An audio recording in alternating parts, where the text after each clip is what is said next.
आवाजांचा बादशाह रत्नाकर आवसेकर यांची भाषण कला क्लासेस फक्त 8 दिवसात शिका भाषण कला. दररोज 2 तास, 8 दिवस दररोज 2 तास. आमचा पत्ता रत्नाकर आवसेकर भाषण कला क्लासेस, गांधी मार्केट, लातूर. चला, प्रवेश सुरू झाला.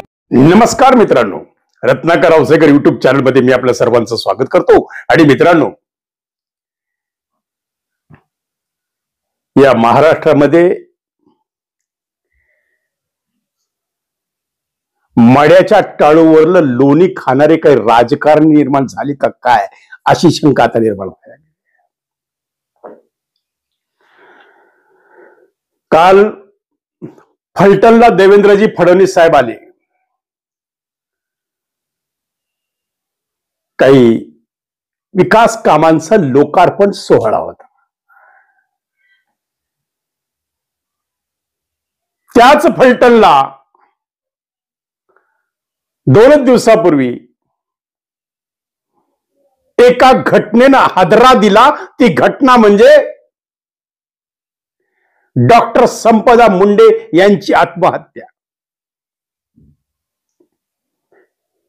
या आत्महत्येला आता राजकीय स्वरूप येत आहे का काय? कारण माजी खासदार रणजितसिंह निंबाळकर यांच्या साखर कारखान्यावर बीड जिल्ह्यातला एक ऊसतोड मुकदम, त्याला झालेली बेदम मारहाण, त्याच्यातून झालेली पोलीस केस, यात बदने, पोलीस अधिकारी बदने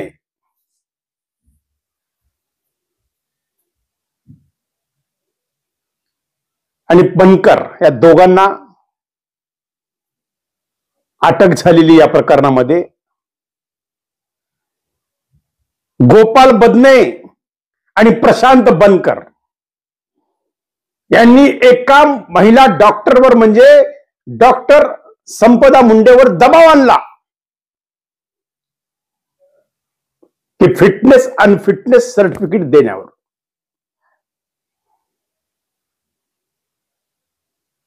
आता ही संपदा मुंडे कोण आहे?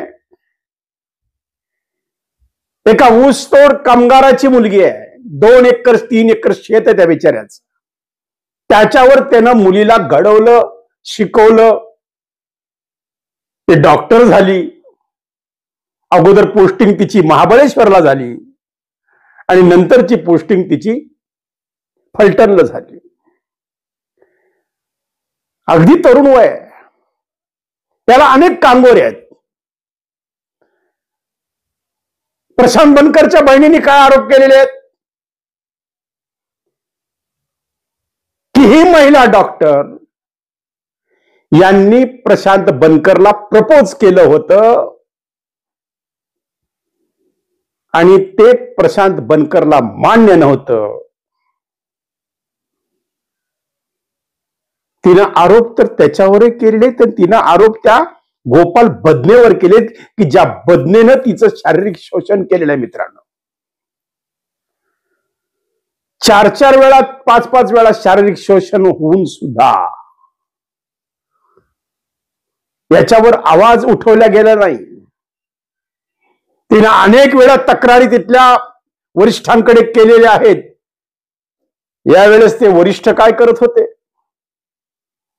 त्या वरिष्ठांची चौकशी होणार आहे का?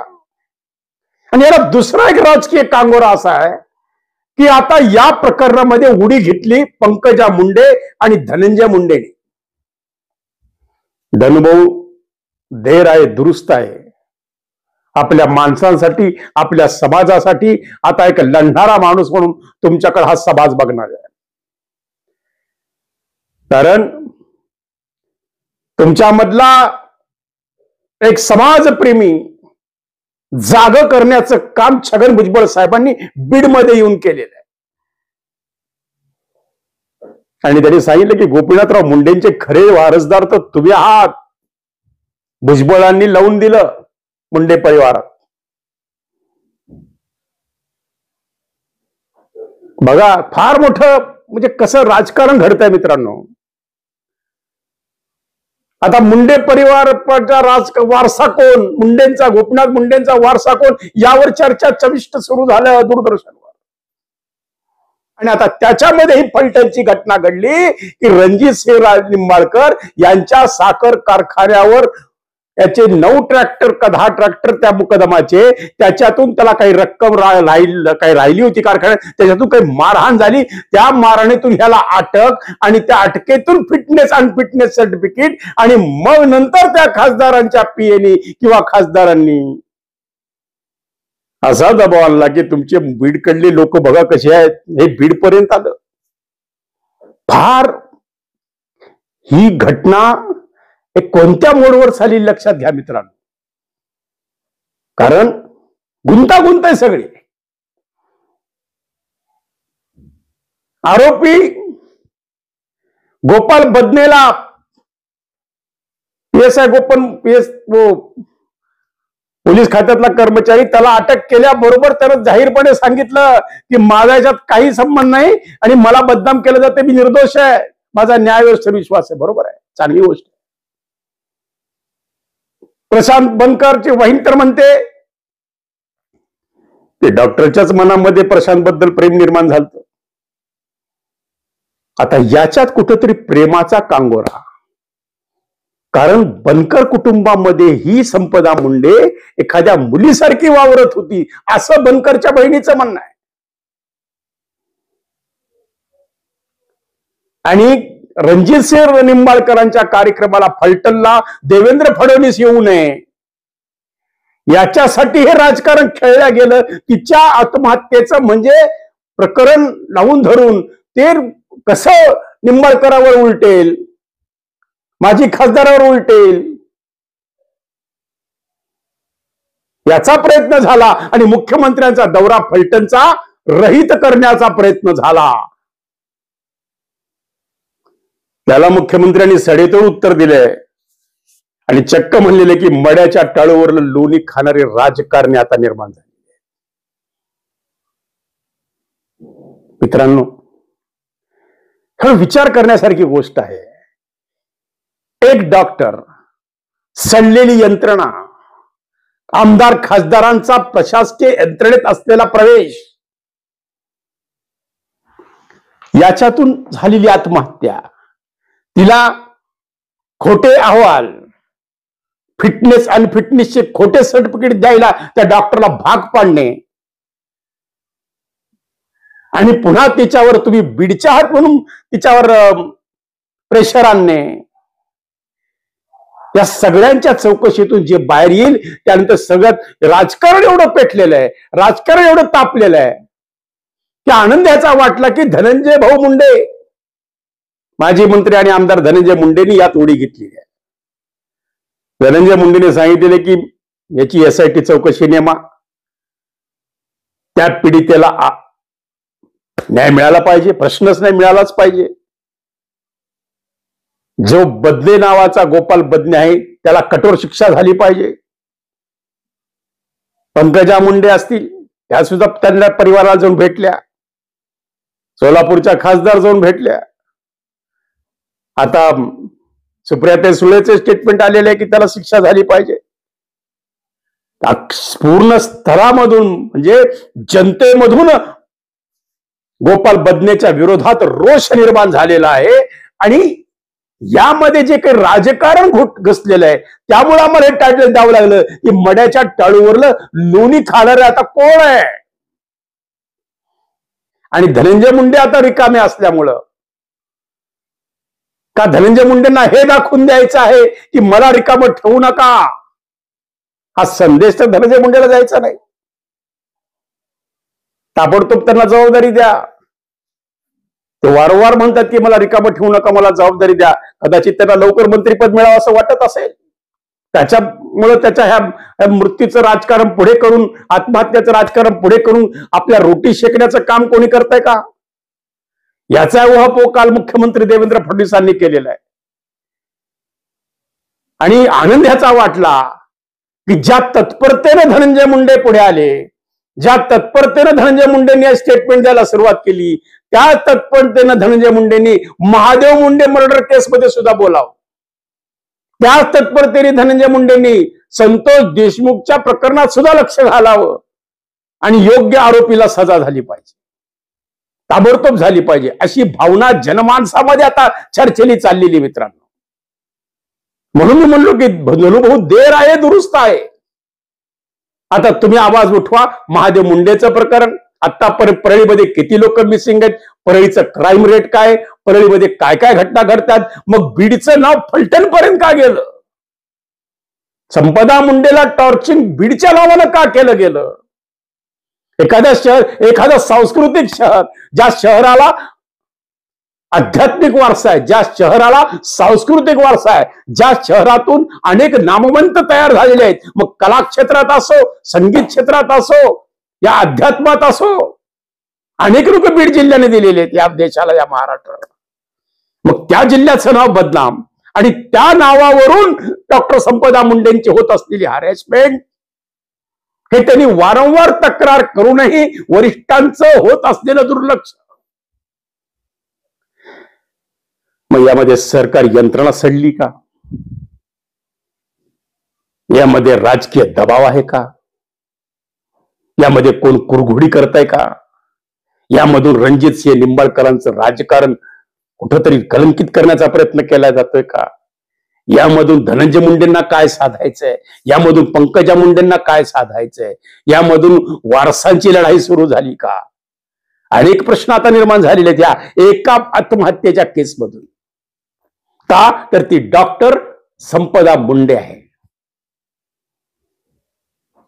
त्या डॉक्टरचं नाव मुंडे नसलं असं तर कदाचित, एक मी माझं मत मांडतो, कदाचित त्याचे एवढे प्रश्न निर्माण झाले नसते, हे एवढं त्याचं राजकारण पाहताना या महाराष्ट्राला पाहता आलं नसतं. म्हणून काल फडणवीसांना सांगावं लागलं की जी मृत महिला आहे, जी आत्महत्या केलेली भगिनी आहे डॉक्टर संपदा मुंडे, यांना न्याय मिळालाच पाहिजे आणि कोणालाही सोडणार नाही, हे तिथले पालकमंत्री शंभूराज देसाईंनी जाहीरपणे सांगितलेलं आहे मित्रांनो. आणि याला कुठेतरी राजकीय वलय येतंय का काय, आता आंदोलन निर्माण होणार आहेत, काही उपोषणाला बसणार आहेत. आणि खरंच मुंडे परिवाराचा कळवळा असणाऱ्या धनंजय मुंडेंना, पंकजा मुंडेंना ही जी चांगली सुचलेली बुद्धी आहे त्या परिवाराच्या पाठीची, धनंजय मुंडे आगे बढो, जनता आपके साथ है. कारण असंच तुम्ही जर अन्यायाच्या विरोधात लढलात तर तुमच्यातला खरा एक आक्रमक चेहरा ह्या महाराष्ट्राला पाहायला मिळेल. अन्यायाच्या विरोधात लढणारे धनंजय मुंडे पाहायला मिळतील.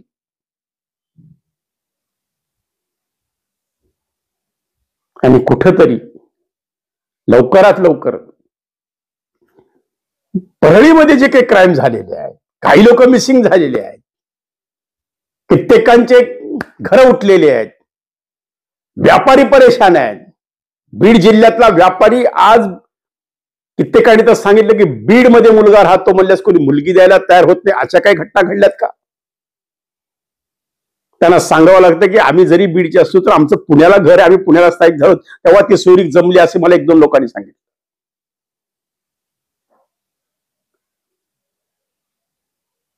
मित्रांनो, थोडासा विचार करण्यासारखी गोष्ट आहे की हे एकाच जिल्ह्याला एवढं बदनाम. मी तर वारंवार बोलतोय की आता ते वारं लातूरकडे आलंय का. लातूरला स्वतःच परिस्थिती हळूहळू होती आहे. इथला सुद्धा क्राईम रेट वाढलेला आहे. पण आता आपल्याला एकच गोष्ट बोलायची, मी जे टायटल घेतलेलं, मी माझा मुद्दा नाही सोडत, की काल देवेंद्र भाऊनी जे सांगितलेलं आहे की प्रेताच्या टाळूवरलं लोणी खाणारे हे राजकारणी कोण आहेत याचा शोध झाला पाहिजे. आणि खरंच संपदावर दबाव होता का, खरंच डॉक्टर भगिनीवर दबाव होता का, का डॉक्टर भगिनीचे आणि त्या पोलीस इन्स्पेक्टरचे काही प्रेमाचे संबंध होते का, त्याच्यात बनकर नावाची ही व्यक्ती कुठून आली, त्याच्यात प्रशांत बनकरचा काय रोल आहे? कारण बनकरच्या घरामध्ये ही डॉक्टर संपदा मुंडे राहत होती आणि हा प्रशांत बनकर मुंबईला जॉबला, पण पुण्यातून वर्क फ्रॉम होम करत होता.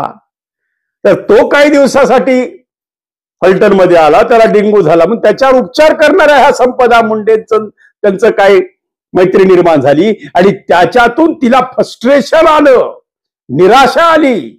आता मार्ग सुद्धा एक आजच मी वाचण्यात आलेलं आहे की डॉक्टरांच्या मानसिकतेचा अभ्यास झाला पाहिजे. आता उलट झाले, डॉक्टरच आजारी झालेले. डॉक्टरांनाच उपचाराची गरज आहे, कारण डॉक्टरवर असलेलं राजकीय प्रेशर, डॉक्टरवर असलेला दबाव. आणि जी घटना आपण बघितलेली मित्रांनो, असंच एक प्रकरण आपल्या बीडमध्ये ज्यावेळी संतोष देशमुखच्या पोस्टमार्टम मधून डॉक्टर थोरातांचं नाव पुढे आलं होतं. थोरातांना असं टॉर्चर करण्यात आलेलं आहे.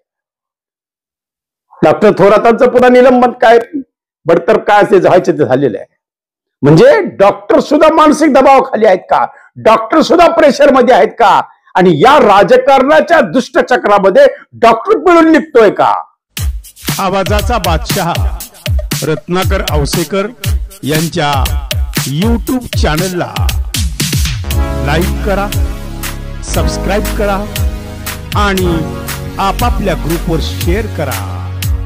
चला, आपल्या मोबाईलवर सर्वप्रथम आमचा कार्यक्रम मिळवण्यासाठी सहकार्य करा. Ratnakar Ausekar YouTube channel.